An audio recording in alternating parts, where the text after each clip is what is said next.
AJ's factory? Yes. Yes. In Esteli. Yep. In Esteli, yeah. So that's something relatively new for. I mean, so he's been partnered with us for, I'm going to get this number wrong. I want to say 6 or 7 years now, almost.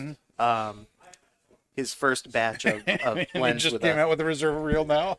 Well, yeah, you gotta work into Reserva Real. You don't just jump to the flagship. You know what I mean? Like you made me do podcasts in Hooksett before we came to the mothership. That's so, true. You see, like I have to graduate. So Yeah. no, We had good internet there though. That's right. No, but he originally started working with us on. He did 3 launches the first time around. Right. Monty by AJ Fernandez, the Gasper Intenso, and the H. Upmann Nicaragua by AJ Fernandez. Right. The one with the light blue, the teal almost Right, label right. that we've been selling here very well for years now. Years. And, years. He even. Did a lot to revitalize H. Upmann with that blend. Right. So something to keep in So mind too. tell us a little bit about the Reserva Real So, here. Reserva Real Nicaragua, the Toro. It's 6x54, which is pretty standard for us for Toros. And it is a Nicaraguan Puro, wrapper, binder, filler, all Nicaraguan, all grown by AJ, blended by AJ and Raphael, and released a couple years ago now. Was last year's, I believe, #1 cigar and Cigar and Spirits magazine. And literally just today, in Cigar Insider and Cigar Aficionado, received a 93. Really? So it is pretty highly thought of, and it's one of my favorite cigars. To me, it's a really pure medium body. Like, if you were looking to define medium-bodied cigars, this is your guy. And, I think it's pretty well-balanced. Hits, for me, cedar and some sharp cinnamon notes to it, through the nose especially. Are you getting cinnamon there? There's definitely a Baking spice to spice it. guy. Are you getting cinnamon? Oh, I'll wait till my turn. Give it a minute. Okay. Yeah.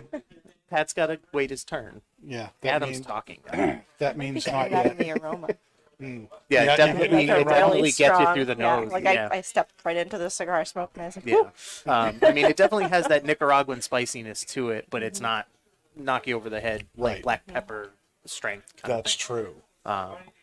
But it is now available in 6 sizes. 6. Yes. Just recently added a Corona and a #2. Just within the last month. So, Wow. coming soon. Cool. Very good. Yeah.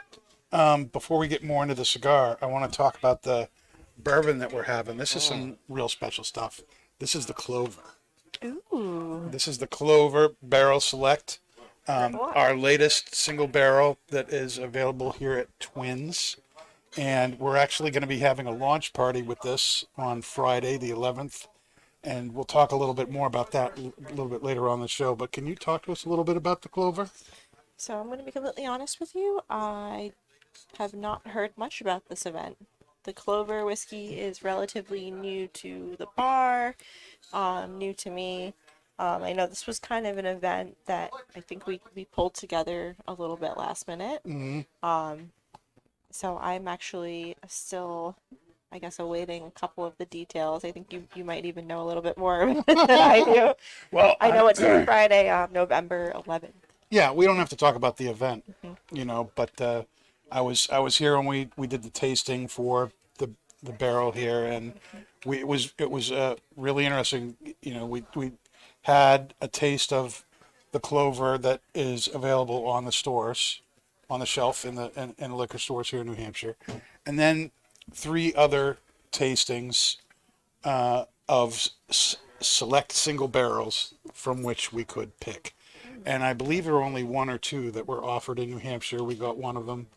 And this one in particular really stood out. And to be honest, I liked it a lot better than what's in the store. The one in the store, to me, was very, look, it's another bourbon named after a golf guy. This was really, really good. It's got a lot of depth to it. It's got some nice sweetness. It's got a little spice, but it's got some unique pizzazz that I think makes it stand out, and will go with a lot of the different cigars that we have in our repertoire. And it will be interesting to see how we think it goes with the cigars we're smoking tonight. It smells really sweet. It literally just came in. This is the first time I'm having a full pour of it, and so this is literally kind of our first, the first time anybody's been able to have this here at the bar. So, very, very good there. So, let's talk a little bit about where you have been the last little bit since you've been on the show. It's been several months. You've been doing a lot of running around, a lot of baseball, Yeah. a lot of Finally put the daddy equipment, stuff. Put the equipment away 2 days ago. The for baseball winter. equipment. Yeah. It's very nope, I'm not going to let you do this to me. I'm going to stay right on track. I just did it. It was a very sad day. But 98 days till spring training starts, so 98 days. You're already counting down. 100%. And I love the winter, but Yeah. it's baseball. I know. It's where I live. I like baseball. I like watching baseball. I'm not a winter guy. I've been really enjoying these 70, 75 degree November days. That's been awesome. So And have I'm I. like- You know why? Because whenever we have good weather near the winter, we pay for it. That means It's going to snow a ton. Yep. Yeah, baby. No, none of that. We're not doing any of that. No snow this winter. Yep. I'm having a big talk with God. It's going to be nice and 50 all winter long. Right, Bree? Nice and 50. I'm feeling a little The bit of confidence in Pastor Padron is just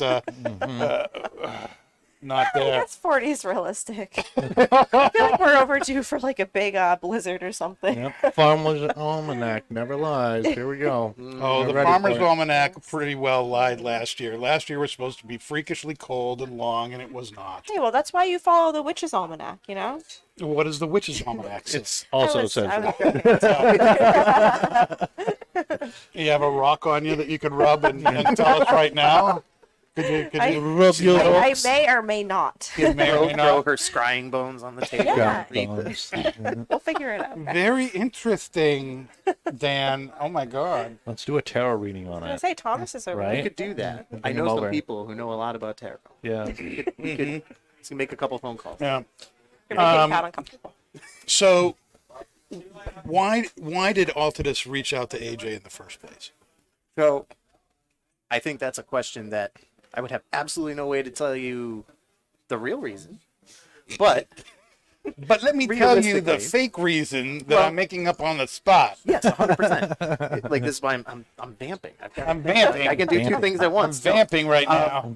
I think a lot of it has to do with Raphael's relationship with AJ. They're very, very close. Oh, okay. And, yeah. That's a very good reason. And I think that it was a natural progression for both us and AJ, because he does work with a lot of different companies, and he hadn't done a lot of really anything with us until those first 3 blends, Right. which all in their own way hit pretty well.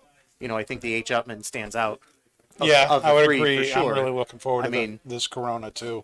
So it was more of a he can do it, and he has the capacity to help us expand to a market that we don't have a larger footprint in compared to other companies of our size, and that Nicaraguan The market, Nicaragua is what you're talking about specifically. yeah, specifically, we don't, we've never done a lot with Nicaraguan tobacco specifically, especially like puros and things like Right. that, because we rely on manufacturing and growing partners in Nicaragua. Okay. So we don't own a factory in Nicaragua the way we do in the Dominican and Honduras. Mm-hmm. So we have to rely on the Plasencias, AJ Fernandez, to kind of come together and work with us to produce these things. And when he first launched those first 3 lines with us, he came to our sales meeting it was IPCPR then, now it's PCA, but So much easier to say. before the show. Yeah. And he talked about, these brands. He didn't just want to make an AJ Fernandez cigar and like slap a label on it and good luck. Here's your brand. Because these were heritage brands that his father and grandfather smoked, so they meant something to him. They weren't just a project. Okay. And so when we're looking at what we're, going to work on with him, it's going to be those core lines, right? It's going to be those heritage brands that mean a lot to him and obviously mean a lot to us. They're our core. So it's something that we, I think it's a logical end point, and the Romeo was the last one, like that he had touched on for us. Right, So, I think that's a kind of an important thing because Reserva Real is our flagship brand. Romeo and Juliet Reserva Real. It's number one, right? And for it to be a Reserva Real that AJ makes, like people don't get to mess with that name, that Reserva Real name, unless it's that kind of quality part. Now it's interesting that if I were going to pick the flagship brand for Altadis, I would have said Monte Cristo. Is it legit the Romeo Julieta? Yes, the volume mover on Reserva Real. So I'm probably going to get in trouble if by volume. anybody's by watching. by volume, by far, these are the best. Yes, Yeah. by a lot. Yeah. Yep. And it's the great price point for the consumer. Mm-hmm. And the regular Reserva Real with the Ecuadorian Connecticut shade wrapper is, we talk about all these cigars, everybody's looking for the boutique Maduro, strong Nicaragua, blah, blah, blah. The Connecticut still outsells everything by a magnitude. Yeah. So that's why it kind of stands, where it stands in our portfolio. Just, at the price it's at, the sizes that are offered in it, it all kind of comes together. Oh, people look for it. They ask for it. They buy it. I mean, it's definitely it's a big mover. 100%. Totally. I totally agree with that. Let's go around the table a little bit and talk about what we're tasting with the cigar. Dave, do you want to start so that you don't have to then say you agree with everybody? Well, first off, I agree with everybody. And I'm getting a lot of creamy earth and some, like a mild spice or pepper in the retrohale. Mm-hmm. Maybe there's like some kind of other spice that's in there. I don't want to say bacon spice, but We got something. Can't Steal from Pat. Yeah, Yeah. there's something like that going around. I haven't really had it with the drink. I've been focusing on the. That's all right. We can talk about the drink in a little bit. Yeah. I'd like to talk about the cigar. Pat, what about you? So I'm going to ask a question to start. Do you know what regions of Nicaragua is represented in this cigar? Do not. Well, That's proprietary secret knowledge, Pat. You're it's not allowed to interesting. know. The cigar is interesting to me. I mean, this is the first time I've had it. Because Adam sucks at giving sample. I'm just kidding. I'm joking. I'm joking. Oh, No, usually, shots honestly, fired. I haven't. With the, I'm just kidding. just hang on to that. Joking. That's fine. But You can earn that. You earn that back. You earn that back. Yeah. He's just But- mad because there's no terroir. And I think it's just because of the. You wouldn't even have had that if you'd read my text about what cigar we were smoking. That's fair. I just got I excited. think just like the AJ Heritage, I've been smoking like these ways too much. Like whenever you come in, I'm like, give me another one now. But Give me one now. I haven't had it yet, and I just think it's because I don't know, I haven't really picked it up. But it's very interesting to me because honestly, You're It- saying it interesting has- a lot. Is that like code Well, for 'cause I'm I don't trying- really know what to no, very I think it's code for maybe I don't like it, but I'm on the podcast and don't want to be mean. So That's what I'm thinking. honestly, Adam, this sucks. honestly, it 2 points smokes. for honesty. It smokes very much like a Dominican cigar. It's kind of unique in that sense. I mean, typically when I smoke like a Nicaraguan cigar, you have like that dark earth, like the kind of like more aggressive pepper and, cedar, leather. This one here smokes very differently. To me, it's very creamy. It has like very subtle cedar, but it has like a sweetness in it that I usually correlate with like, tobacco from Dominican. And to me, that's very interesting. That's why I'm kind of curious, like what regions of Nicaragua is in the cigar. But 'cause I know, for the most part, AJ uses a lot of Esteli tobacco. Right. He's not limited to that, obviously. But in Esteli tobacco has like that kind of black pepper, that leather to that it. More, So that more punch to Yeah. it than this has. so, and then I'll kind of jump a little bit to the drink, and the reason why I believe that there might be jalapa in there is when you take a sip of the drink, it gives you that mineral salt flavor you get usually when you get like region tobacco from jalapa. So there is a lot of complexity in the cigar, and I mean, what is the price point on it? It's like $8 to $10 probably around there. Yeah, like Yep, depending on the size. for that price, I mean, it's a very unique cigar, and it definitely has a lot of nuances to it, and it's doesn't smoke like what I would consider a cigar having Nicaragua on the band. You know, it's interesting. Well, and that's one of the things too. I think that went into the blending of this. I mean, if you're a Reserva Real smoker, regular Connecticut shade Reserva Real, you look for a very specific thing. But this is not totally inaccessible to that smoker. It's not going to knock him on his butt and, leave him in the dust. Right. So if your Real guy wants to, comes into your store and says, "Hey, I want to try something a little different, maybe a little stronger," you can stay in brand family. You can. Well, I know you're a Reserve Real guy. If you tried the Real Nicaragua, it's just Yeah, it's not so much that. Yeah, you're not taking them from here to, Right. up here. You're kind of gradually coming up, just slightly. I'm gonna say too, like, construction wise, I'll mention that on mine now. Like, really good burn. Like, the wrapper is what I immediately noticed when I cut the cigar. Is it's a really smooth wrapper. There's no imperfections on it. It's a really tight seam, and again, like the draw is just like water through a straw. It's like again, you look at that price point. It's very good for what it is at the shop. So, Bree, is there anything left to say? Yeah, I mean, I'm gonna keep rolling with my categories here. This cigar is very true to what it is. I would classify this as a working and studying cigar. So this is like right off the bat, I found the aroma to be like it definitely had a presence. Like, I got a lot of that spice in the first few hits. I got a lot of that spice in the aroma that was going on when we were first lighting up. And it's mellowing out very nicely, and the construction really doesn't need any work at all. So on that note, I would say this is a great cigar. I can picture myself smoking this when I'm working on the bar, studying. It's mellowing out a lot. So I guess I'm not really getting too much extra from it where it is right now. Some of the spice is starting to build again. I think that the pairing honestly brings out more in the cigar than it would if I was just smoking the cigar alone. So I would say the cigar is great to kind of just carry around, not think about, and smoke in the background. But sitting down and having it with this whiskey is kind of bringing out a little bit of that sweetness behind it. I can almost even see the cigar going well with the spiced rum.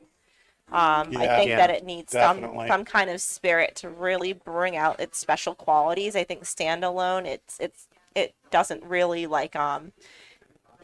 have too much going on, which I don't think is a bad thing. Hence why I say it's a great coffee, studying, smoking cigar. But I think that you really get so much more out of this cigar when you pair it with something like the clover whiskey or maybe a spiced rum. And then Adam's point earlier about that kind of, you call it a brown pepper on the nose.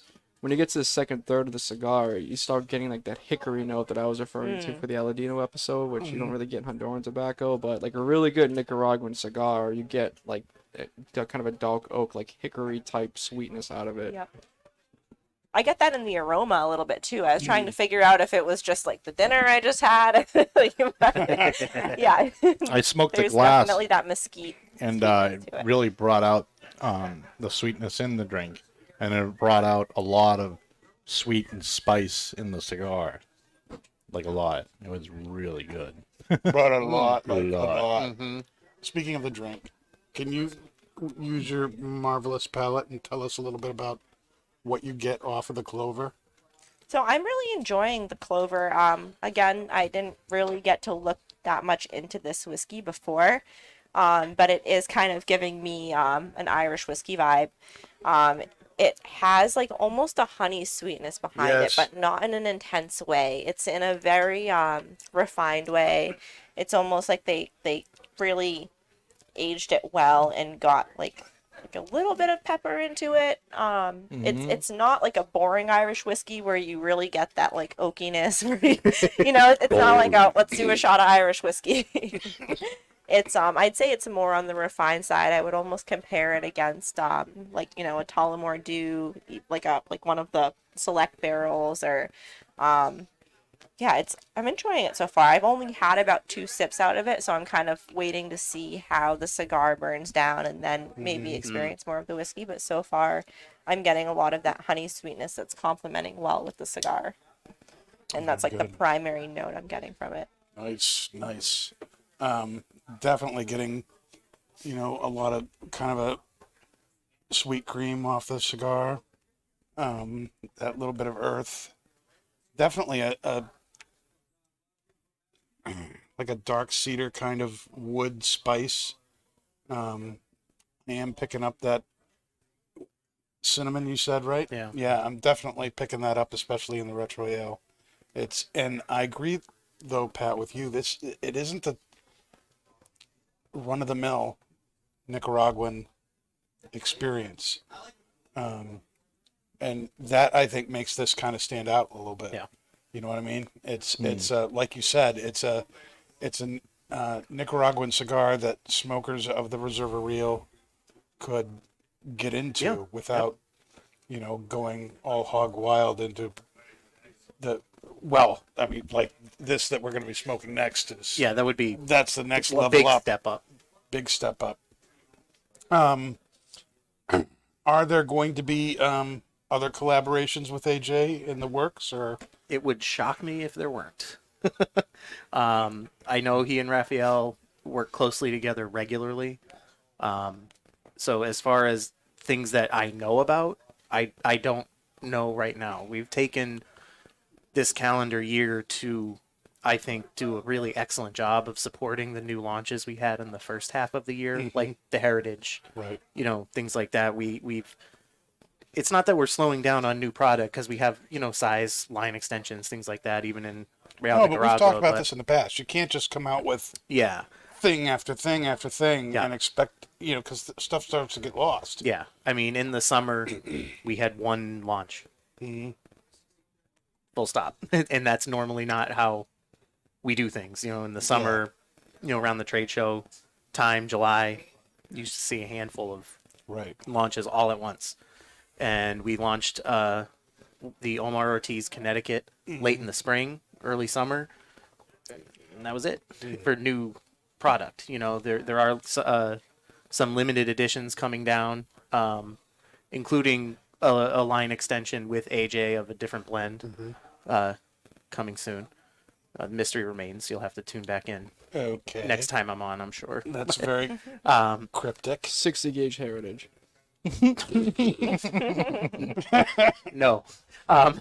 You missed it by that much. Oh, it's a 7. But yeah, I might. It's a 990. They might be looking for a new. they're calling Rep. it a chunky. If they come out with a 990, they might need a new rep. But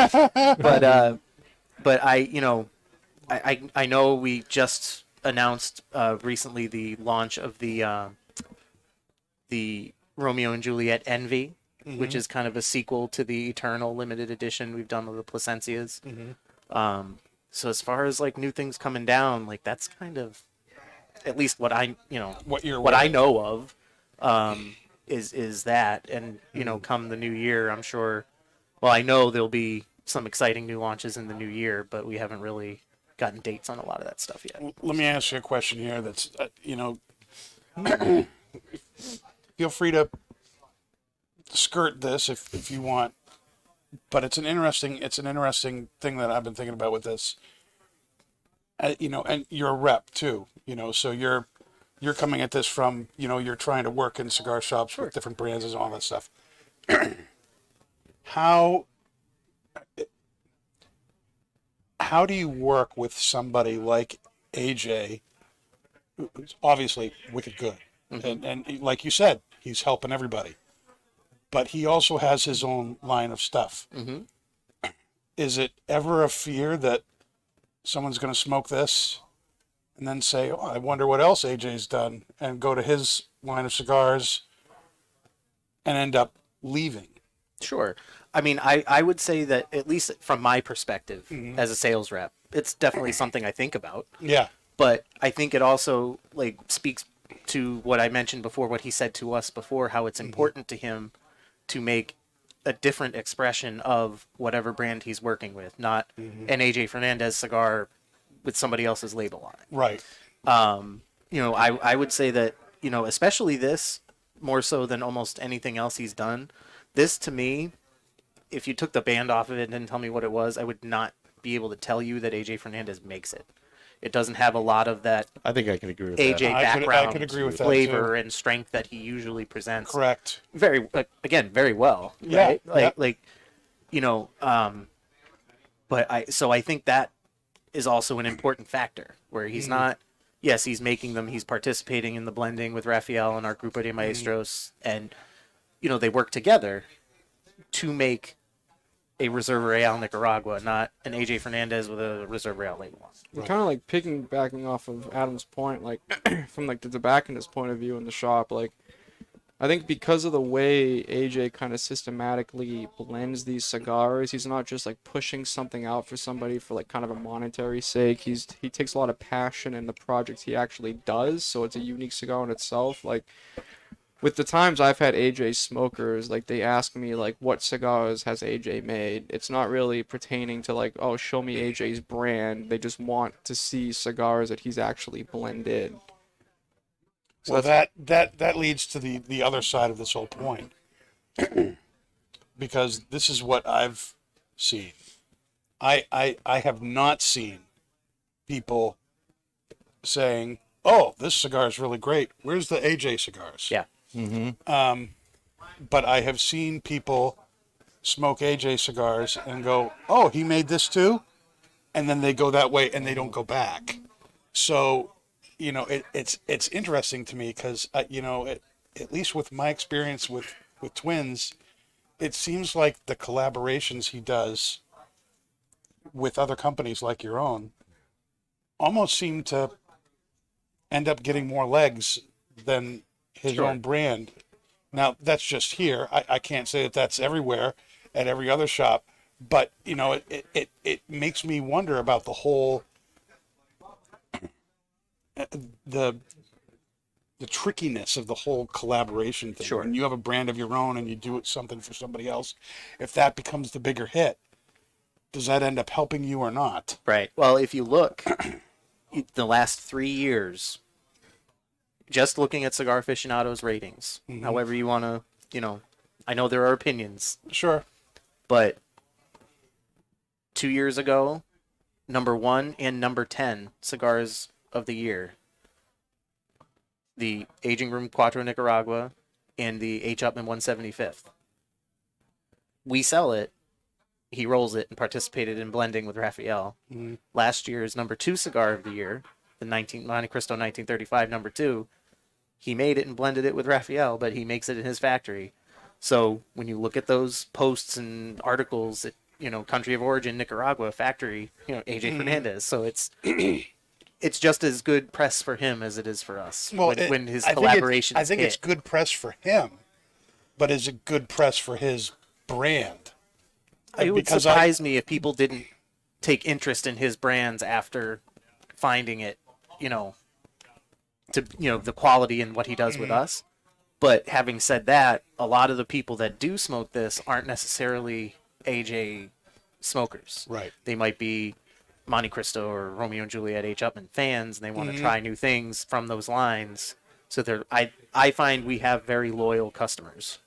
Yeah. And just in general, not, I don't mean at Twins, I just mean overall in my, travels sure. here. Yep. And people are less likely to move away from our brands to other brands just because there's somebody else's name on it. But again, I think these are all so unique.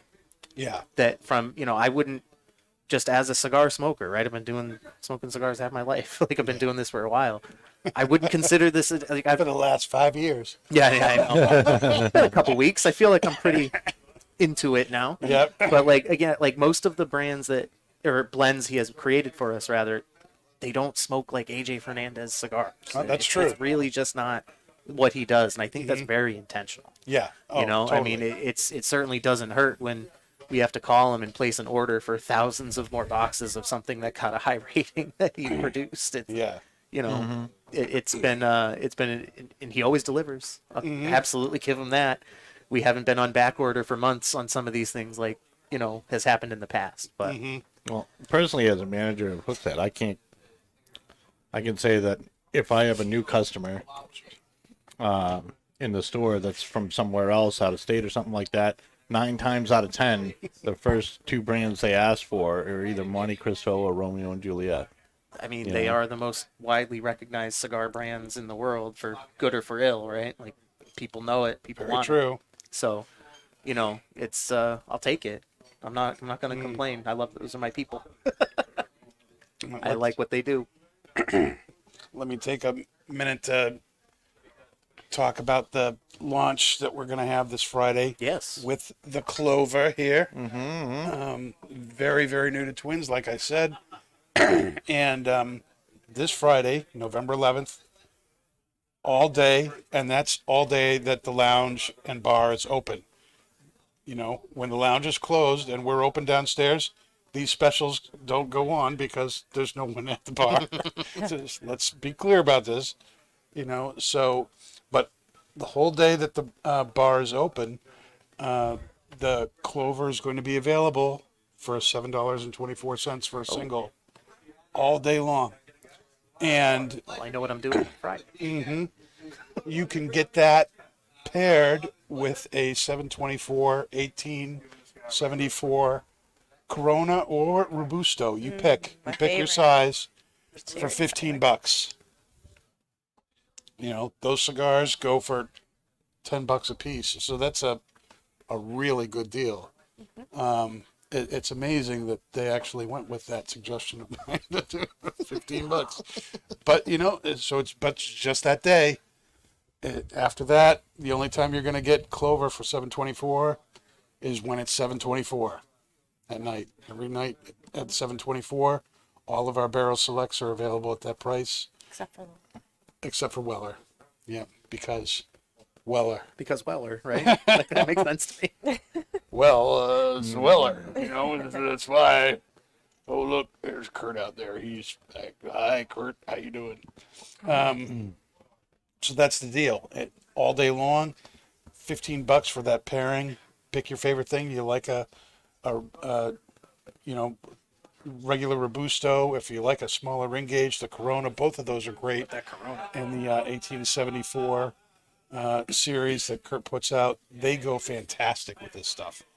So I totally recommend being here. If you're anywhere in the New England area, come in, stop by. You'll have a good time. You gonna be here? Possibly, maybe. But I will say, the 1874 series is one of my personal favorites out of all of our 724 lines. And I feel like it's one that people forget about a lot. Yep. It's also one that I think we might not have pushed it as much just because it is I think one of our hidden gems. It's between the 1874, it's our only Lancero, which I will say as a Lancero lover. And it's also there's the one regular core Lancero too. Yeah, there is, but like the 1874 Lancero just has like that class to it. It's definitely one of our more vintage lines. It's very true. It's very unique, and I think it gets overlooked a lot coming off as one of our more vintage lines. Yeah. The Corona and the Toro are two of my favorite sizes in that too. So I'll probably be taking advantage of the fact that the Corona's there. Very consistent. So Rod thought that he got the right cigar for tonight, but he actually got the Dominican Reserve Real. And The regular red label. regular- right, yeah, and he says significant differences, but he feels like he gets starts as graham cracker, lightly buttered with a sprinkle of cinnamon sugar. Ooh. Now he's getting some more cedar wood, certainly no earth or pepper, and he says he'd reach for the Nicaragua as he'd like a bit more strength. You definitely get that with this. Yes. So I would say he would be looking for this on his palate more than that Yep. Connecticut wrapper one. And I totally agree with you. Straight medium. Yeah. I mean, if you ask me what a medium-bodied cigar is, That's all this. day long. Yep. I'm really happy that he said graham cracker because I was trying to figure out if I was getting that from the whiskey or the cigar. He's smoking a different cigar, Brie. Shh. Don't give away my secrets, Pat. I'm getting something that's like baking spicy. I don't know. I don't know what it is, but I'm getting it. That's what it is. So, Adam, you know that one of the things we like to do on the show is cigar confessions. Yes. And when we have a guest on, I like to ask them what their cigar pet peeve right now is.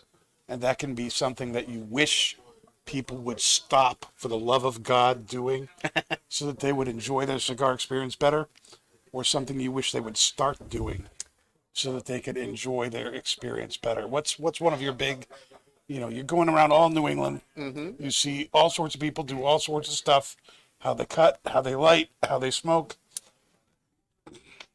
So I would ask people to pay attention to their cigar. Now, we're all sitting around talking, chatting. This is normal when you're smoking a cigar. Yep. It's one of the things I love about smoking cigars, right? Like I did a cigar dinner a few days ago in Rhode Island at a country club I can't believe they let me into, and even just to work for the day. 2 people cut their cigar, chatting, not paying attention. Lit the end they cut. 2 people. 2 people one My night. customer did that last week. He was And all I have upset. seen in the last few weeks 2 other people do the same thing. It's not a big deal. It's not a problem. It's not going to ruin somebody's day. Debris. But you pay money for this stuff. I feel like we should pay attention. Yeah. And if we could also maybe not ash on ourselves as much as we that's a very recent thing. That's a very new feeling. But as I wipe off the ash from my shirt. But I think if we pay just a little more attention. Yeah. Sometimes we just, I think it's part of the American subculture that we just rush, and not pay attention to what we're doing, which is obviously what happened. Well, it happens to me all the time. That's why I brought That's why you Coronas cut the instead of wrong. Toros. Yeah. I don't know what you're talking about. I pay attention to everything. I never mess up. I'm flawless. I will say, by the way, though, at that dinner, I did have those guys smoke their glasses, as you guys all taught. Yep. Went over very well. See, So we're here to make you look no, good. you just make me look good. I'm just We're here to make you know, look good. here to have this much knowledge and just pass along the rest of it. So, Dave, you were saying you saw a customer do the same thing? No, I recently? didn't see. He came in and was upset because he was looking forward to the cigar and he was out having drinks with friends and he lit the end that he cut and he was kind of poking fun at Don't himself. drink and smoke at the same time. I mean, I've definitely seen people even put the lid end in their mouth because they weren't paying attention. Not Yeah, recently, but I've I'd seen be it a happen. liar if I said I didn't do that in a dark I- place. So, Knock on wood here, have not done that. But, Yep. it's a matter of time, I'm certain. I feel like that's a Most natural likely. sobriety test, if I'm going to be honest with you. We might be done. Have you seen that, Pat? Have you seen somebody cut their cigar and then try and light that end of the cigar? I've seen people cut a cigar and then light it with the paper footband on it. That's a good move, too. A couple weeks ago, there was a gentleman that lit up a Rocky Disciple that has the paper band that covers the entirety of the cigar. it's not a leaf. It's I was not going to say, smokable. that's the whole Yeah, thing. yeah. Saturday nights. Saturday nights at Twins. Yep. I didn't know we were having drink service. Sean, if you're up. Is bourbon not enough? You need the Red Bull too? Yeah, the bourbon lowers the sugar. The Red Bull gets it back up. Yeah, I was going to say the very bourbon will good. bring Yeah, that down. keep it- Right? gotta Like keep that, it- The you gotta bourbon. balance. Got to keep the You'll flux going. start dropping. Yeah, can't have that. No, can't do that at all. I want to make sure we have time to go over the next cigar here. What's the final verdict on the Reserva Real Nicaragua? I really like the way it plays with the beverage. I think it complements it really well. I think they complement each other very well. I think it brings out some of the sweetness in the drink, and I believe it brings out some of the sweetness in the cigar as well as enhance the pepper for me. That's what I'm getting from it, at least from when I smoked the glass. I don't know if anybody else. Yeah, did, when I smoked the glass, it really it was like a boom. different experience. I was like, Yeah. oh, all right, can't be upset about that. No, sir. Patty. Yeah, the kind of echoing what I said in the beginning, like it doesn't really smoke like your typical Nicaraguan cigar. It definitely like getting on the back third of it. It definitely does increase to like more of like a, I'm not gonna call it a medium plus, but more of like in between of a medium plus. Yep. And yeah, it really Okay. complemented the clover really well. I mean, the sweetness from the bourbon came out and it kind of interestingly brought out what I would just guess is jalapa. I don't know what's in the cigar, but it brought out that kind of mineral salt note to it. I would guess jalapa. Like again, I just know Nicaragua, but Yeah. Experiencing it to me jumped like jalapa very forward. Yeah, Is so what I would guess. it brings that tobacco out more. So the pairing itself, I would say, is phenomenal pairing. Right. Which is why I'm kind of interested to see how the 1874 pairing goes, because that has Nicaraguan jalapa in it as well. So seeing how that kind of goes with what I would presume is in this cigar, I think that's going to be a really good pairing as well. But Yep. yeah, definitely, if you're honestly not even just like an Altadis smoker, if you like Nicaraguan cigars, be like more of that kind of refined experience, like this is definitely something I would suggest reaching for. And again, construction was on point. Yeah. The Definitely. burn was well, like perfect draw, like.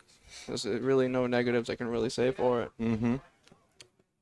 Your Breenus.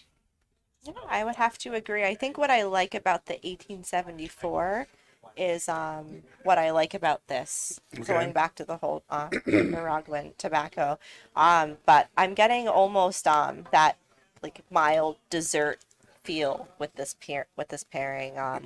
You're getting the honey from the whiskey. You're getting that like hint of sweetness with the cigar, and on top of that, like the aroma that I'm getting from the cigar with that like little hint of cinnamon. It's not quite like a chocolatey feel, but it's almost that like that rich note between the aroma and like what I get on my palate that I'm enjoying with this cigar that I get from the 1874. So I'm also on the boat of I'm curious how an 1874 series would pair with this bourbon. And I think that between that cigar and this cigar, they're both great pairings to have with the Clover whiskey. Yeah, it's a great pairing.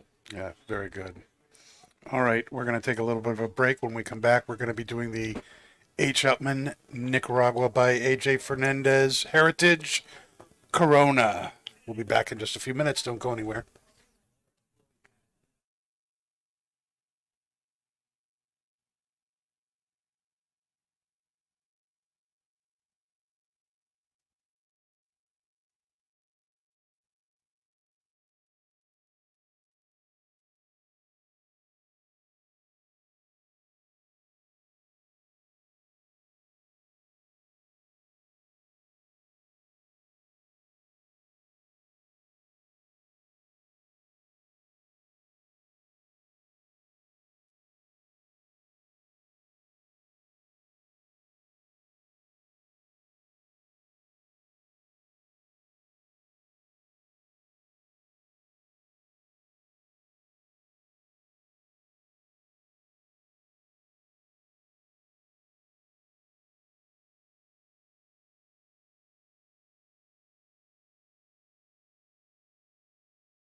Ray, we need time after to identify this problem. We by do, the way. because I had noticed that it was only 4 All right, everybody, we are back. Thanks for being with us. Make sure you hit that subscribe button if you are streaming with us live on Facebook or YouTube. If you're listening after the fact on Podbean, iTunes, Spotify, Google, iHeartRadio, wherever you got this podcast from, make sure you hit that subscribe button so that you don't ever miss a thing. I'm Pastor Padron. I'm here with Debris, Pat, Dave, and Adam from Altadis. We call him Altadis Adam. Can I jump in with an audience comment that I just Of received? course, yes. I don't know how you're going to take this, Pat, but apparently you are a cigar ingredient Rain Man. What does that mean? I forget he's that much younger than me. Should I be offended? No. No. No. No. No. No. No. Nope. You need underwear. Underwear. Oh, because I'm just guessing what's in the thing? Is that what? I don't know. No. What does it mean? Oh. You just know. What does it even mean? I don't He's know just what gotta it means. he's got to get out of here pretty quick to go home and watch Wapner. So That's all. now we are smoking this. This is the H. Upmann Nicaragua AJ Fernandez Heritage Corona, which is one of the longest cigar names we've had on the show. Just go ahead and call it the Heritage. The H. Upmann Heritage? Heritage. H. Upmann Heritage? I cut out the middle. You cut out the middleman. Yeah, okay. And this one is a Corona. It's 5.5 by 44, and Nicaraguan binder filler, but it's a Brazilian Matafina. Triple fermented wrapper. Brazilian Matafina wrapper. Triple fermented. Now, for those of the people who may not know what that means, what does triple fermented mean? So Does it mean you dip it in something 3 different times?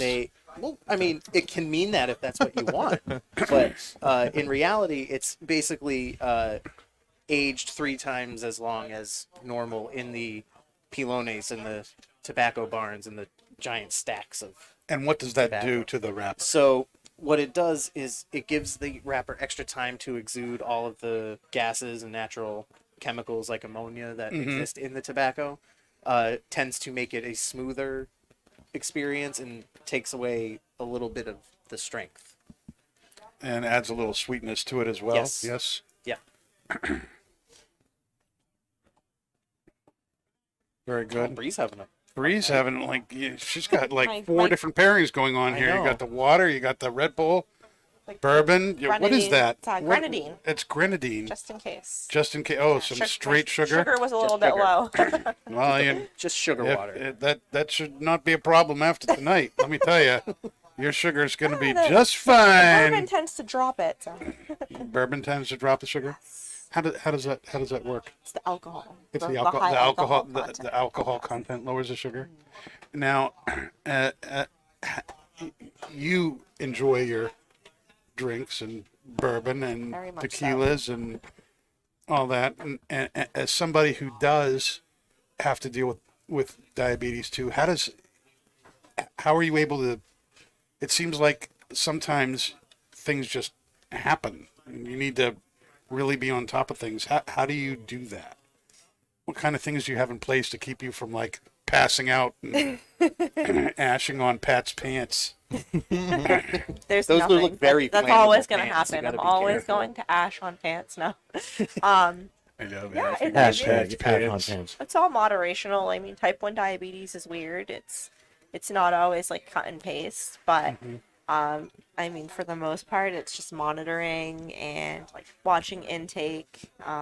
Alcohol can be tricky because it's technically all sugar based in some capacity. Right. But the initial impact, sometimes you have to remember, is going to affect you, especially, I mean, I ate, so that's why I wasn't anticipating this. Like, Right. sometimes it throws you for a curve. It's just the ratio is off with insulin to food, or something hasn't necessarily kicked in yet.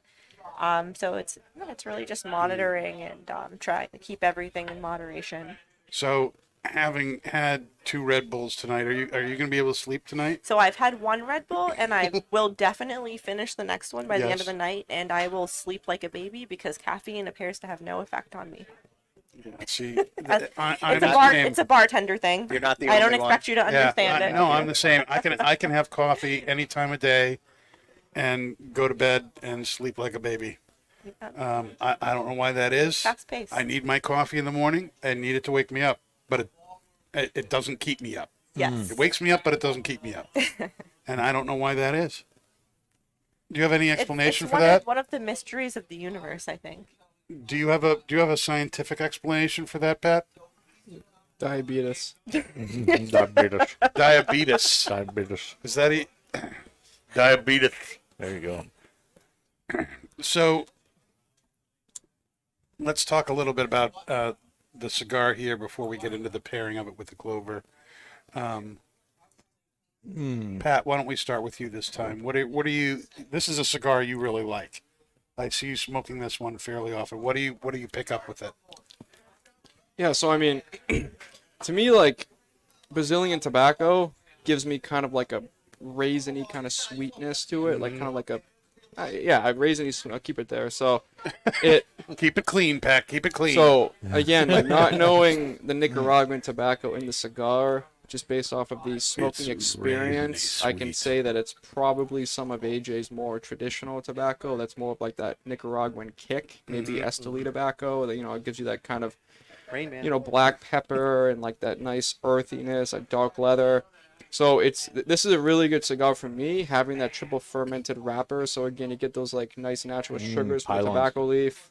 It's more refined. Again, this is a stronger cigar. Like we've mentioned in the past, when you get like those Maduro wrappers, it doesn't necessarily mean it's a strong cigar. In this sense, the wrapper itself, when it comes to nicotine content, is going to be a little bit lower. But I think the filler tobacco that he utilizes in this blend is going to be more of like that oomph. But the cigar gives me, again, like those Nicaraguan flavors, but that is it Montefina? Yep. Montefina Montefina, wrapper gives me like that nice kind of topping, like raisiny sweetness that kind of like mingles those flavors together. It makes it kind of balanced and more refined. And again, like that wrapper, when you draw from the cigar, it leaves kind of a sweetness on the tip of your tongue and your lips just because of, again, the nature of the wrapper. So yeah, that's why I reached for it. I mean, the Toro and the Corona are kind of like neck to neck with me. Again, like the Coronas give me more of that wrapper, but the Toro I think has a little bit more strength to it, which is what I look for again. 'Cause I think the fillers he's using is where that's coming from. But yeah. Yeah, which is I think it's a little bit different from most blends when they go from Toro to Corona or Lonsdale, Lancero. The strength tends to kick a little bit. But given that you're right with the filler on this is from Esteli, so I think the Corona smokes maybe not quite as strong as the other sizes. And that's not a bad thing, I don't think, personally. Really? But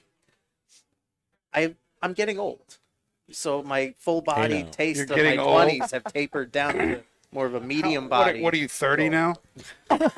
Which You're still in your 20s? no, closer to 40 than 30. You're closer to 40. Oh, poor dude. Yeah. Yeah. He's getting old, people. Getting He's getting old, close to I'm telling 40. Better shoot The him big now. 4-0 is not far away. Like this knee always hurt. This one's starting to, Yeah. like just cause. So he's the middle child of this podcast right now, Yes. essentially. I don't know if I can remember my 40s anymore. That was a long time ago. Let alone 30s. Just clinging with both hands. to Yeah, not you're being- clinging, yeah. Fine. Yeah. I love it when 20-somethings say, I just can't do it like I used to. I'm just getting old. I'm like, you wanna have no strangle freaking, you have no freaking idea what you're talking about. Little wanker. Dave, what are you getting Talk about from the keeping cigar it clean here? over there. Come on Well, now. the Brazilian Metafina is just always so awesome for that, like, sweetness and, like, that salt and peppery. Like, I'm getting a lot of pepper. Are you getting salt? A little bit of salt, but more pepper. And, no, I'm So not should you really, have said salt and pepper or just pepper? it's salt with more It's salt? pepper. But you like salt. I do like salt. I'm not complaining. You're always looking for salt. All right. I am always looking for salt, but it's not so creamy as the last cigar. And I feel like this is It's a good this takes me- follow-up to that. It's a good I'm glad we follow-up, didn't yeah. do it the other way around. Yeah, Yep. it feels like a little bit has like a little bit more of a kick to it to me. I'm also getting a little bit more leather where I feel like the other one was more earth forward. I feel like this one's more leather. I'm not really getting too much raisin though. I feel like, but that's me. Do you like raisins? I do. Do you eat raisins? I do eat raisins. When do you eat raisins? Oh no! See that? It's that thing, and it's like when they're in like a salad, I guess, or something. So like I'm going out hunting after the sunmaid, you know. So you don't eat raisins. I eat raisins. Pat, do you eat raisins? Sure. Sure. Affirmative. When do you eat raisins? When I eat them, right?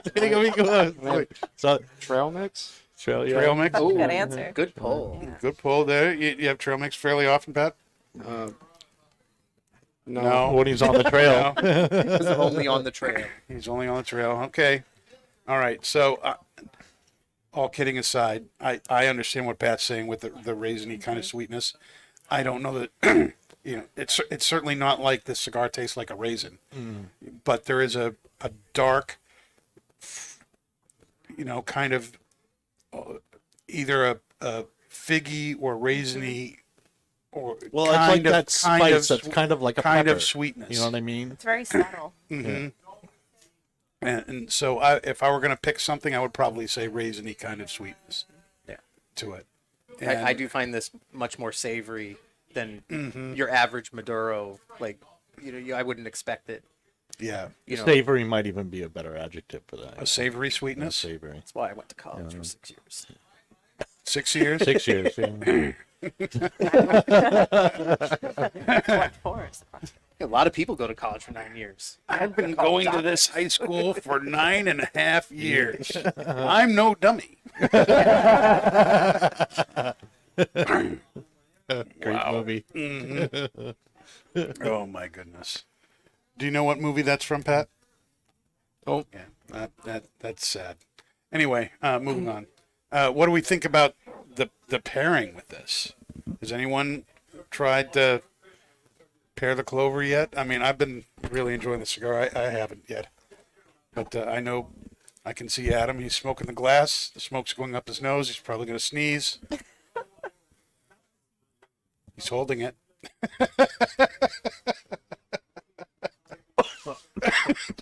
Dave couldn't hold it. I was just trying to have the whiskey not come out my nose.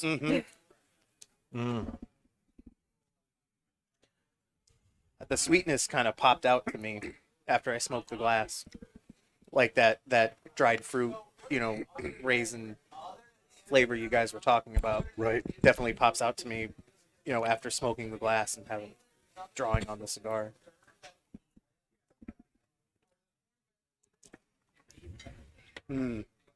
I think the cigar really transfers some of that raisiny sweetness into the bourbon. Right? Yep. Totally just got that. Which is really, really good. To me, the bourbon adds like a spearmint to the cigar.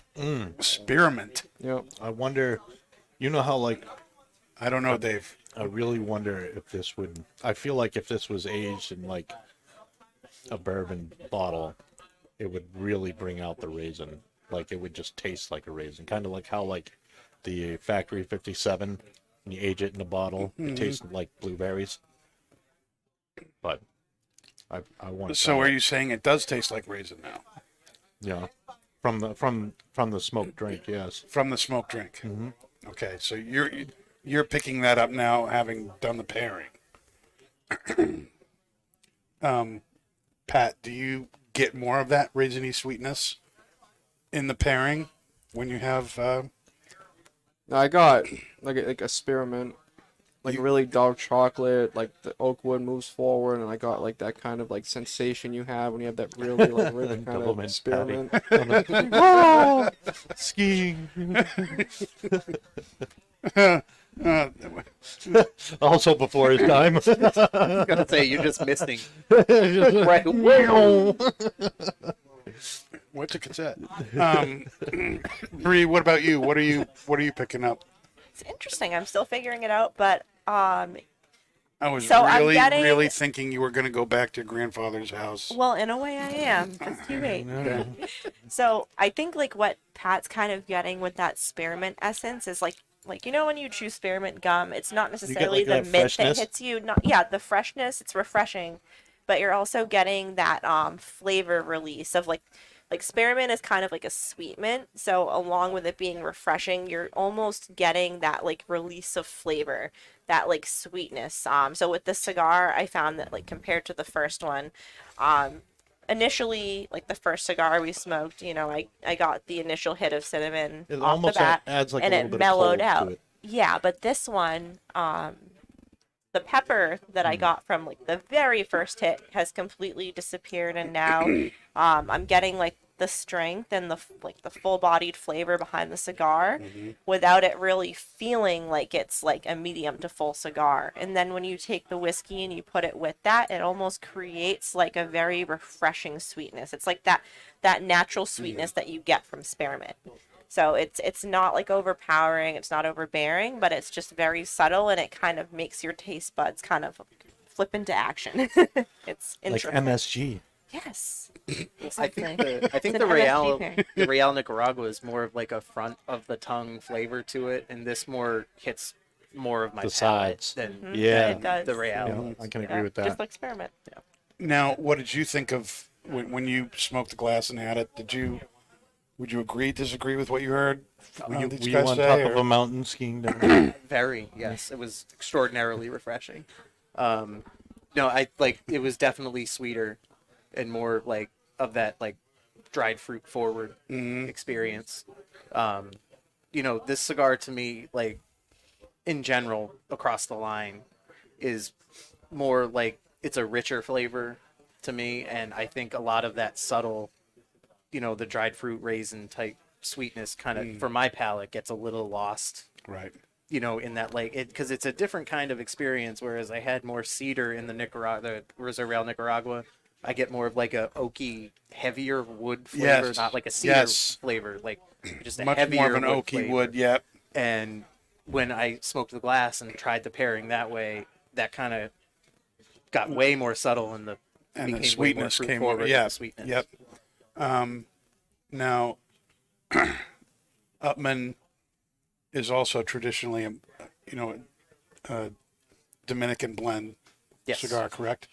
So, and unlike the Reserva Real, AJ, this is much more traditional Nicaraguan. Yes. Yep. It's a more full-bodied. I mean, yeah, the Modafina, modifies that, certainly modifies it. I see what you mean. but Modafina. Thank you. One person listens when I did talk. you hear that, It's fine. Kurt? It's great. We have created a new word, modified, Modafinified. Modafinified. Yes. He'll enjoy. He'll either love that or he'll fire you. I'm not sure which. I'll bring it to really, him. it really just depends I'll on bring it to what him. I don't tequila work for he's him. I'm drinking right saying. now. Whereas it was very clear from our discussion and our experience that the Reserva Real was kind of like a nuanced Reserva Real. This is a very different experience than your Yes. H. Upmann. So what was, what made, do you have any idea what made them decide to go into a really fuller bodied Nicaraguan Sure. for this particular cigar? Because this isn't something you normally go for Right. in an Upmann. So when I look at it from the sales point of view, from my point of view, it rounds out the H. Upmann portfolio by giving you options like our H. Upmann core lines, the 1844 lines, the Right. classic, the reserve, the añejo, the vintage Cameroon. It's a wide selection, but does not feature a full-bodied experience. Right. And when you add the more contemporary line, like the original AJ, it kind of pushes into that medium plus if you smoke fast, like I do. Fast And smoker. I Smoke like fast. like I'm still Fast stealing them and from my dad's furious. humidor in high school. Like it was like legitimately. When you got to smoke it and like shower, brush your teeth, and have all the evidence gone by the time dad gets home. That's how I still smoke, and I'm an adult. So that was good. Yeah. 5 seconds ago. but I think it balances the portfolio. Where your H. Upmann classic guy might not be his thing for Right, sure, right. But I think it's a solid addition in that it rounds it out. Now there's a selection for every smoker in this Totally agree with this that. line. Totally agree with that. You can bring any smoker at any level to H. Upmann now and find something for them. And whether that was the intention when they started, I'm not Raphael and AJ, but it seems to me from a sales perspective, like now you have something for every category in that line. Right. Without jumping your price point, $2 or $3. Like you're still in that H. Upmann price range. Sure. And it's to me, H. Upmann has always been a line where, you get what you pay for. It is a solid, everyday type of smoke. It's not a special occasion, super premium, $18, $19, $20 cigar. But it's a I hesitate to say working man cigar because it sounds kind of But it's a negative, solid cigar. but for it's the a money. solid everyday cigar, and you totally Yep. get what you pay for. Right. And so when you are looking at that line, now you can go, oh, I like milder on the sweet side. Here's the vintage camera. Oh, I prefer something more full bodied. Well, There you here we go. go. We have that option for you, and it was something that was missing for forever. The H. Upmann Banker was probably the closest thing that got there, and that's a medium-bodied Banker. cigar. So, you have opinions about the Banker? We did a We we have did a history. we did a blind taste test, and the Banker was the cigar that we used. And when Nick Flanagan, realized what it was, he's like, oh, the Banker. I love the Banker. I smoke the Banker all the time. I smoke hundreds of those cigars all the time. And Paul and I are looking at each other. I don't think I've ever seen him smoke a Banker. Yeah. It's just- No, it was just one of those things. He really loved it. He really enjoyed it. But it was like, he did always have nice things to say to me about the Banker. So, the cigar. yes. Okay. Just want to make sure we're not going to any Wasn't that- euphemisms or anything like that. No, Wasn't that the I'm very not, municipal this is a episode? family show. I'm not smart enough to be that dumb. All right. Now, Pat, you had a discussion you wanted to bring up at some point in the show tonight. Yeah. And at this point, Sure. I'll turn the table over to you. Yeah, so I guess the tobacco talk for the day would be Thank you, Pat.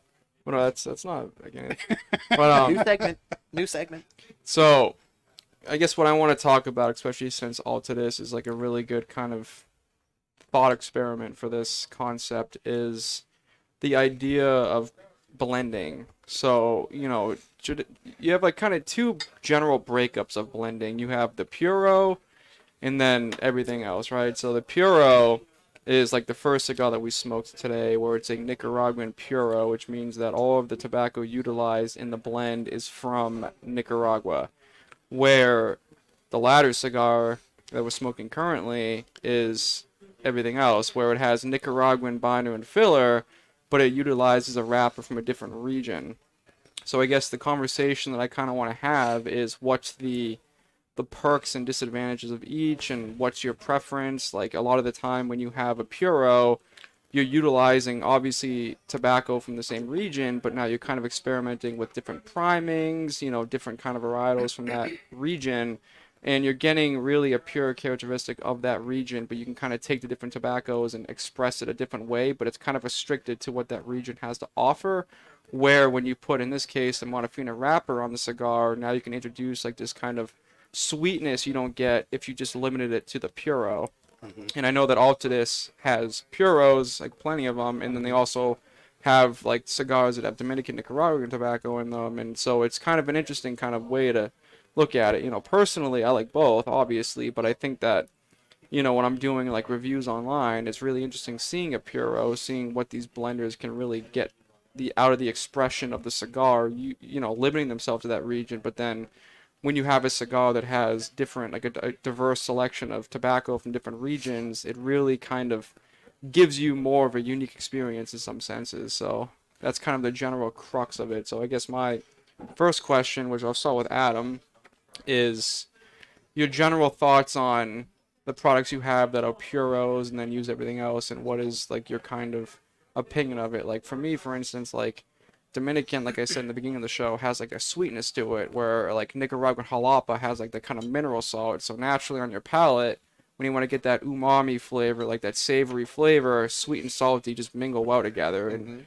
so what is your kind of opinion with what Altadis is doing in that? So I think that the Reserva Real Nicaragua is our best puro, and I think it's not. I close. definitely agree with that. I think the balance that they've achieved in that is what you're looking for in a puro. And in my just general opinion, rather than just about the cigars we make, I have found recently that like I prefer blends to puros because they can experiment more and like supplement different flavors and strengths and balance different experiences a little bit better than, and I mean in general, they being all blenders, because I feel like unless a region is really what you're looking for, you can miss easier with a puro. You kind of gotta, this is really what I want.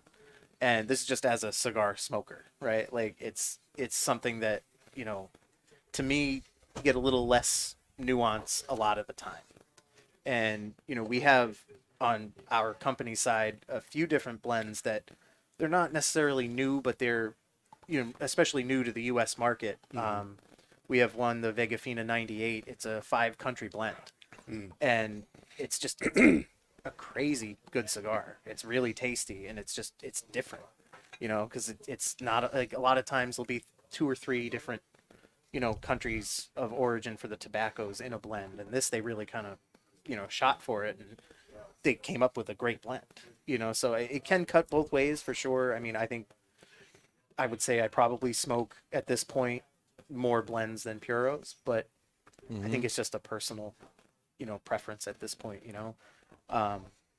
because you also see different expressions of different countries' tobaccos. Like for instance, we talk about Nicaraguan tending to be a little stronger, having a little more punch.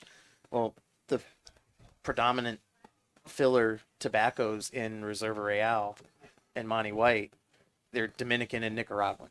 So it's that blend that you're talking about, where a lot of people have no idea there's Nicaraguan tobacco in the lightest cigars that we offer, because in their heads they're not strong enough to have Nicaraguan tobacco in them. So I think it's a very interesting way to get people onto different tobaccos using those blends. Yeah, and me being like a cigar geek, like when I have a puro, it's really interesting to me because like that all the tobacco you're smoking is from that same region, and then you can kind of see what nuances they have to offer by only limiting themselves to that tobacco. But then when you have a cigar like that utilizes different tobacco, as a blender, again, I'm not a blender by any means. I've never blended anything, right. But I blended protein shakes before. That's about it.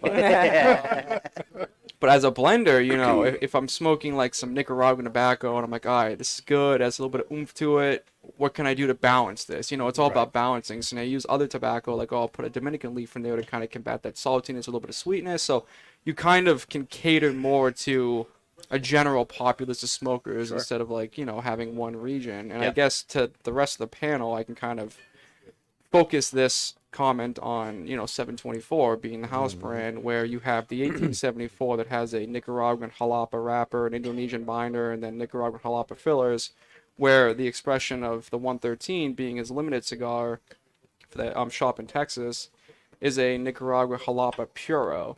So just off of that alone, you can, and again, the 113 in my opinion is Kurt's, other than the cigar colors and cycles, that's exception, but the 113 is one of my favorite 724 cigars. And if you smoke that next to the 1874, there's a lot of similarities to them, but the 113 just kind of takes it another step, to me at least. And again, it's utilizing tobacco from that region, right? So I guess like to kind of ask you guys the question, like even in that comparison of 724, like what is your opinion based on like the puro and just like the utilizing other regions of tobacco in the 1874? One of my favorites is just the core line, and that's what, 7 different regions, it's Six. like the 6. Well, different regions. the original core line 6, different now, But it's just, I definitely have to say I smoke more non-puros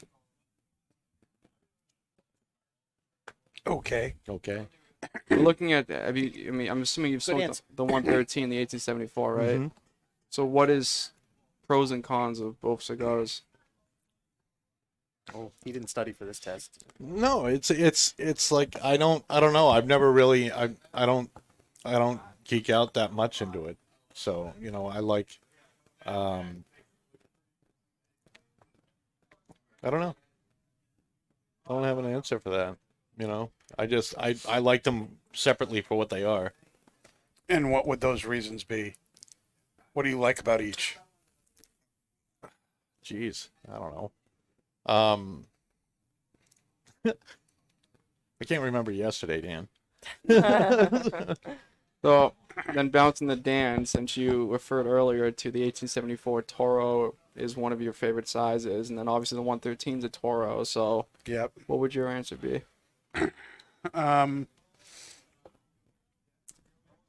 Generally speaking, I find myself gravitating towards multi-country blends. I think that you are able to get a lot more nuance in the palate experience doing that. I think probably the best example of that to me would be like take the Byron, by Selected Tobacco. Those are blended to be very Cubanesque, and I think one of the reasons that they succeed is that they are using multi-country blends to recreate something that existed, 50 years ago, 60 years ago, 100 years ago. But their blending model is based on a Puro, though. So they're basing it off of a Cuban cigar that is a Puro. But I would argue that having smoked Cuban puros and smoking let's say a Byron Grand Poema White Box, you get that Cuban experience, but it's a much more nuanced, complex experience than your traditional Cuban cigar. I mean, when Cuba's, I think there's two growing regions in Cuba. There's only there's not a whole lot you can do with A and B. When you get into Nicaragua, when you get into the Dominican, when you get into Honduras, there's different growing regions. There's more options there. Brazil, I Reyes, think Connecticut, I think when you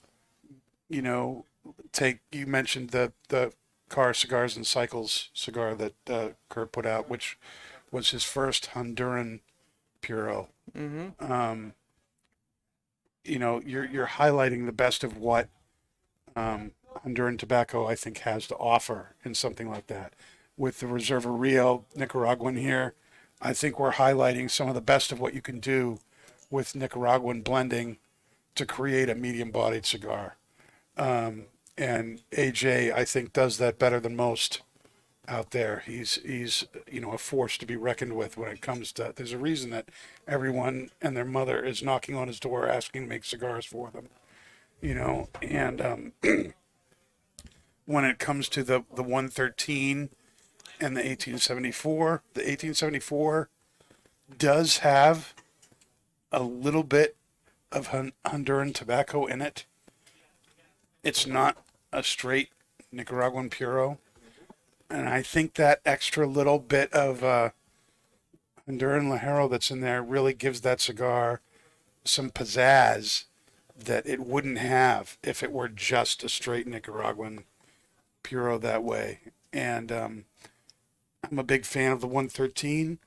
The depth, the cocoa notes, the coffee notes, the earthiness, the mild spice in that cigar. Typically, when you smoke a Nicaraguan, you're, preparing yourself for blasts of white pepper. And it's true with the Factory 57 line, too. You don't get that. There's definitely the spice there, but it's not that same real, white pepper spice that you get like from a Padron or something. So I like them both, the Puro and the blended cigar. But I think you really kind of it's kind of the same thing with like a traditional, Scotch, single malt Scotch versus, a blended whiskey. You really have to be very good to make something from one particular batch of things. And in bourbons, you can go and get a whole slew of different flavors and experiences that Scotch is never going to offer you because of the different ingredients that are utilized in that process. And I think for me, sometimes I'm wanting Scotch, sometimes I'm wanting bourbon, sometimes I'm wanting wine, sometimes I'm wanting a beer. And if you want a beer, Scotch ain't going to cut it. If you're wanting wine, bourbon isn't going to cut it, and vice versa. And so for me, it's what's my palate telling me it wants, at the particular time I'm smoking. As far as, Kurt's blends go, I would agree that the 113, which is a limited cigar, and once they're gone, I don't know if he's going to release them again. He might, because Kurt's awesome, and it's selling incredibly well. But of the 724 blends, that's probably my favorite cigar. But I'm a more full-bodied. I prefer fuller-bodied cigars.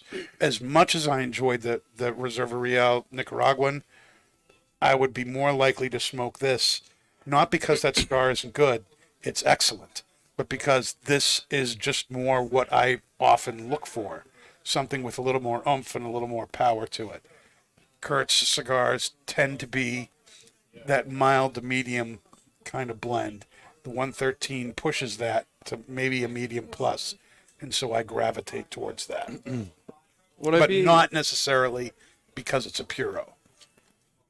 Would I be correct in saying that when you are making a Puro, it takes a little bit more skill and finesse to make that work? And I think that the yield of success is higher in Puros than multi-regional cigars. And I can kind of use examples as like, what are the most sought after cigars in the industry? Like we have Padron out there, Nicaraguan Puros. You have the Plasencia family, Alma Fortes, Nicaraguan Puro. You have the Opus X, Dominican Puro. Mm-hmm. So you have a lot of cigars in La Flor Dominicana, with the exception of some of their blends wrappers, obviously. Like you have Puros. Like, doesn't it seem like when it comes to like getting traction for a blend, it seems that the Puros, to me, kind of stick out. I mean, out of the two cigars we smoked tonight, I will say that out of like what was the most impressive to me, obviously having the AJ heritage before, is the Reserva Real Nicaraguan. Like it to me, that was a highlight of the show because I never had it before, and I was so fascinated by how that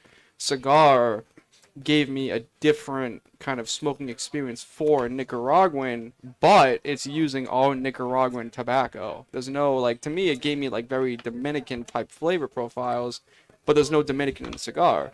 So, based on, I guess, my personal experience smoking cigars, only being a little over 2 years, is when you limit yourself to a Puro, I think that it takes a lot more skill, and I think that it usually, to me, has a higher success yield than having a multi-region cigar.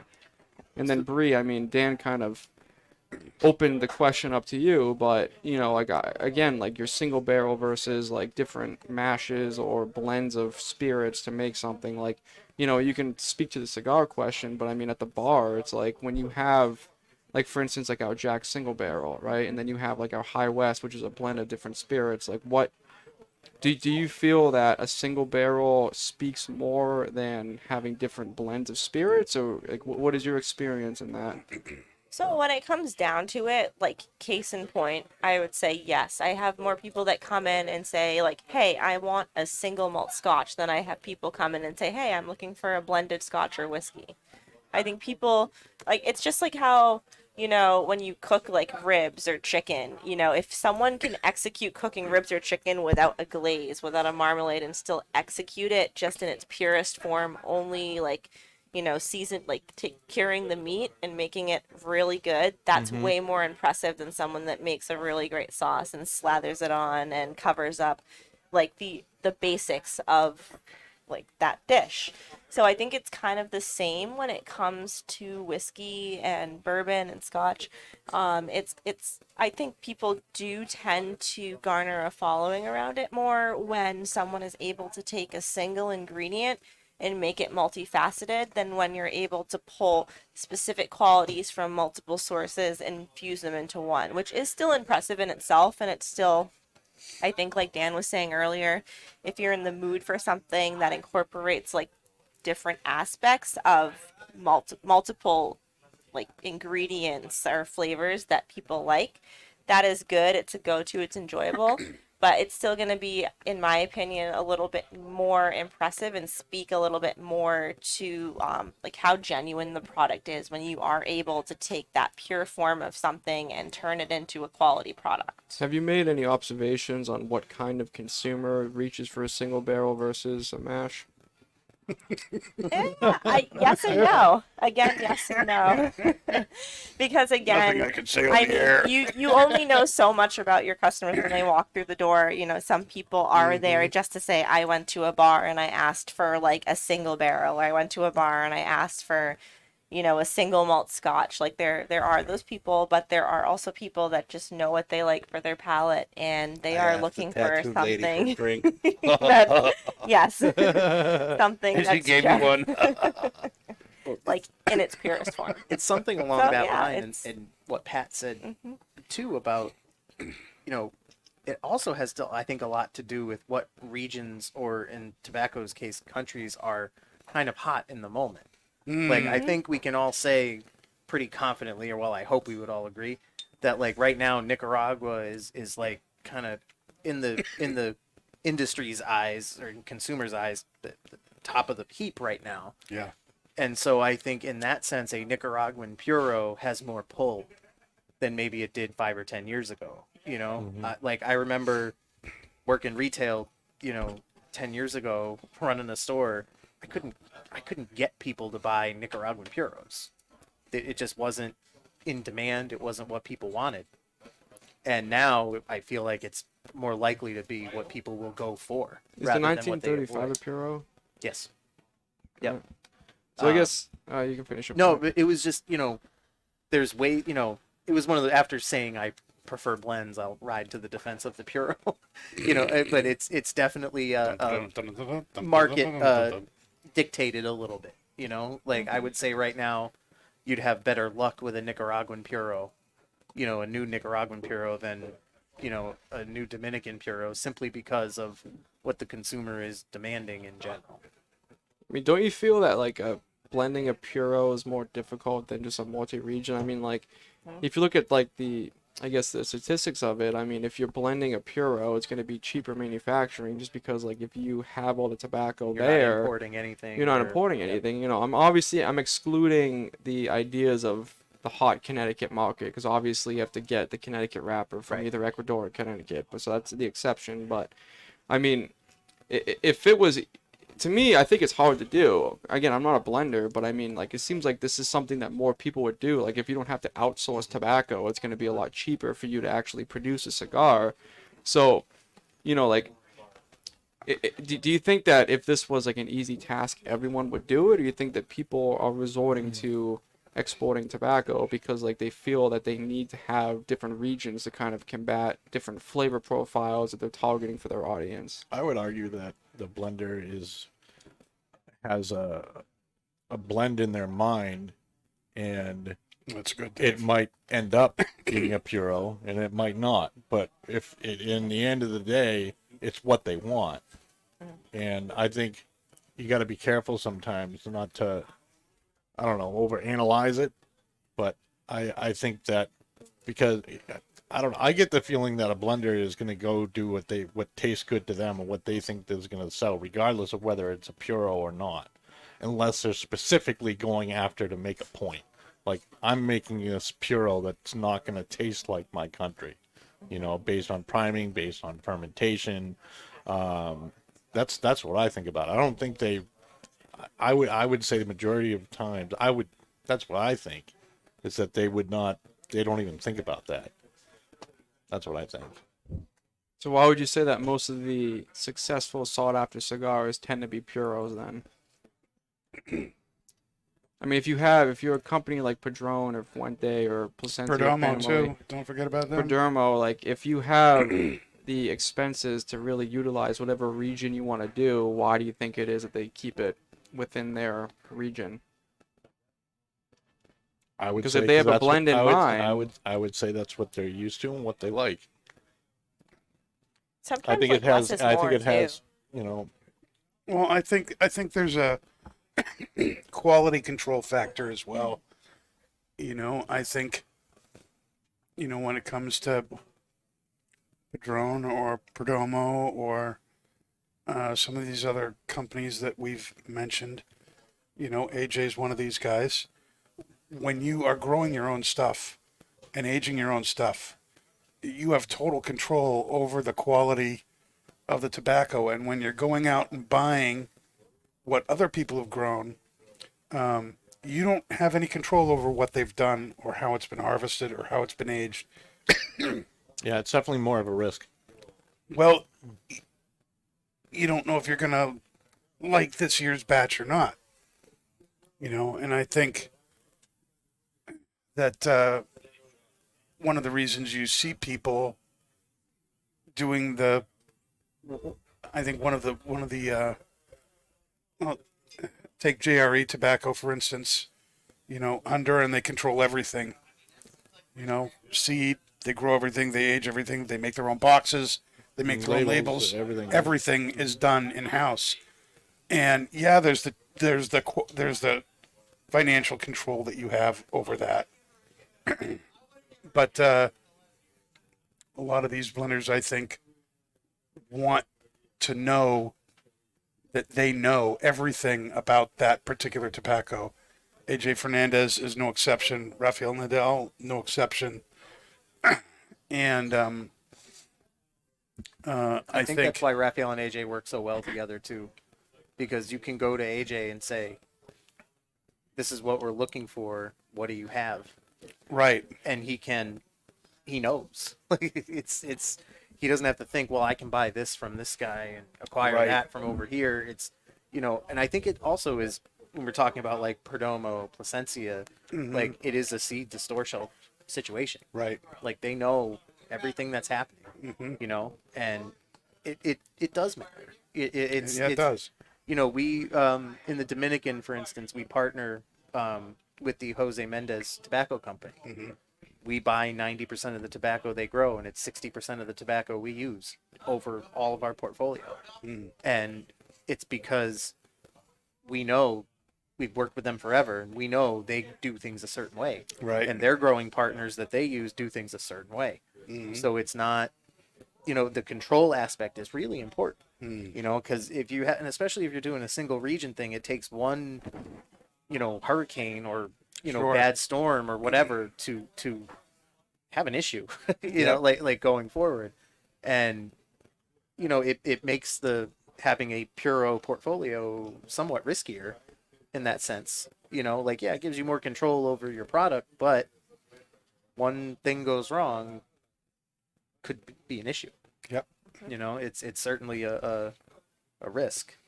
You want hurricane away from disaster. Well, I mean, kind of always, but specifically in this. Yeah. We've kind of gone long in the second segment here. What's the final thought here on the Upmann Heritage Corona? Me personally, I've enjoyed this cigar better than the last one. I'm really impressed with this Upmann. It is not normal Upmann. From my experience. It is definitely a medium plus cigar. The flavor is just absolutely bursting. It's got a lot of pepper. I love the Brazilian Matafino wrapper. Yeah. And this is just an excellent expression of it. Bree, what about you? Still interesting. I actually Still so interesting. I didn't smoke the glass on the first pairing. I smoked it on this one, and it's intriguing to me because so I smoked the glass once, took a sip, and I got a very intense maple note from the bourbon. I smoked it again, and I got the same maple note. The glass is kind of cleared, and I've since taken a sip, and the maple note is mostly gone now. So it's I don't know. I'm curious why that is. I guess with this pairing again, I think it's kind of sneaky strong, like the cigar itself, because it's really smooth. Like as you're smoking it, it goes really fast. The construction's great. It burns excellent. It goes down really easy, and you don't really realize till like that last third how much of a punch it packs. Yeah, the back end of this is like really jumped Yeah. up. It really especially- rips. Yeah. And this is like definitely one of my favorite sizes, so I do enjoy that about it. With the pairing, I would say it's still very complimentary. Again, smoking the glass gives you more of that sweetness from the bourbon. It really brings out that honey and transforms it into like a caramelized like maple. If you're just smoking them side by side, the whiskey almost like mellows down any intensity that you would get from the cigar, but in a complimentary way still. Like I'm still getting like the cigar itself is really smooth. And I feel like if I was not having it with the whiskey, I would have maybe gotten like a little bit more white pepper. So I think together they go really well, but at the same time, just standalone, this cigar is it's solid. It's Like it's it excellent. burns well. These are my two current favorites in In the our entire portfolio thing, yeah. right now. Yeah, it doesn't really leave any like lingering burn on your palate. It No. really just like it clears like any like lingering residue that you might get from other cigars. Compared to the first one, I do like this size more. I would say that the first cigar was more of like an appetizer, and this is like the main course. There you Yep. go. There you go. Pat, final thoughts? Yeah, I'll just kind of echo like the notes I kind of gave in the beginning of the show, but I will say like one of the interesting things about just like Altadis in general in the past year is like they've really, in my opinion, like identified themselves to be a brand that kind of has an option for every consumer. And you just look at the 1935 last year and like the Heritage, and then when did the Reserva Rio Nicaragua come out? It was a couple of years ago. Yeah, so I mean, tonight's the first time I had it, but like they really do have something for everyone, and I think that one of the tough things to do is getting into that fuller bodied market when your brand identity is typically that kind of mild to medium, and it's just really exciting to see what Altadis did in the past year, releasing the AJ Heritage and then the 1935, because it's very full-bodied cigars, and typically a lot of the time you get like more of an experienced aficionado smoker that has those. And I mean, Cigar Aficionado, they've gotten really good reviews, and I mean, based on the shop here, like the 1935 was a complete knockout of the park. I mean, It still is. Yep. it Sells really strong throughout my market still. Yeah. Like So- it's got legs. It's just one of those things where I'm kind of excited to Delicious see what they cigar. do next, because they've really kind of set that kind of market that they have something for everyone, and they're capable of making something for everyone. All right. Well, next week on Not Just Blowing Smoke, it's going to be another really unique episode. We're going to have Tequila Talia with us. And we're getting ready to start something here at the lounge. It is a bourbon challenge. That's what we're calling it. The 8 Bourbon I Challenge. believe it's like Masters of Bourbon or something. Masters like of that. Bourbon. And we do have some people that have a head start, people that began to taste some of the spirits that we have already, because we do have the full rabbit hole lineup. Right. But long story short, we have a gorgeous, it's the top of a The whiskey bourbon barrel top, yep. Yep, and it has how many spots? I think like 20, maybe about 20 spots. And if you try all 8 bourbons on our list, then you get your name engraved on this plaque. It's So not more than pretty 20 much, spots, right? I think it's more, but More? I think it's more than 20. But Yeah. it's at least 20. It's at least 20. And so it doesn't have to be like a full pour. We have like flights available. You can order like an ounce of each one. Doesn't have to be all in one visit, of course. But preferably not all in Not one be visit. more on one visit. You actually get a card. Yes, And so we each fill time it you out, have we a cross different- off the ones you've tried, we Right. write your name down, and eventually, if you try all 8 of these bourbons within a certain time period, then you get your name on this plaque.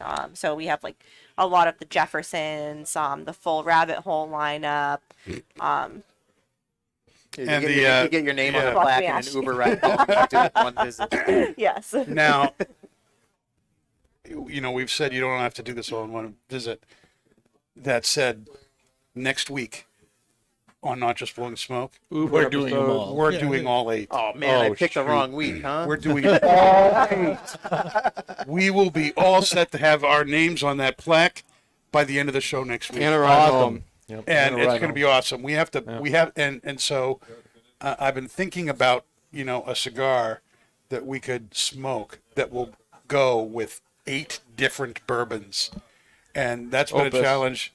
I haven't. The Asylum 990. We'll just give it. It's gonna be a 5-hour show. Sean's gonna queue up So, the limo, give us all rides home. We'll be, I don't know what we're smoking yet, but we're going to be drinking. And that's going to be the focus of the show is, Oh boy. talking about these different bourbons and the Better have snacks to go challenge that along with we have going on. Yep, Bree's going to have 87 Red Bulls up here on the table. Yep, to make sure her sugar stays high and everything.